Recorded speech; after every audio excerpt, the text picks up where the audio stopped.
ميسي وزيدان على نفس الطاولة، هون اللي كانوا أعداء الأمس أصبحوا اليوم أصدقاء. مش أي أصدقاء يا رجل، كل الوقت عم يتغزلوا البعض، كل حدا عم يتغزل بالتاني، يجي يقول له أنت الأفضل، لا أنت الأفضل، أعطيني توقيعك، لا أنا بدي أوقع قبلك.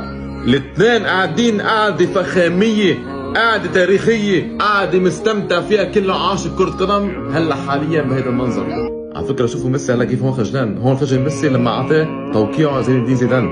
زيدان يا أخي توقيعه، زيدان اسطوره كبيره، يعني مش انه وقت تستقبل زيدان انه والله ميسي موجود، لا زيدان افضل رقم 5 عبر التاريخ، افضل رقم 5 عبر التاريخ. ميسي قال له هي انت يلي عملت قيمه لهيدا الرقم. بس الكلام يلي وجهه زيدان لميسي ما وجهه لاي لاعب بالتاريخ قبل، لما قال له انت تعتبر قدوه لكل اللاعبين. لقاء ما جمع فقط لقاء اساطير، لقاء جمع حب وغرام يا اخي شعور متداول بين ميسي وزيدان بهاللقاء.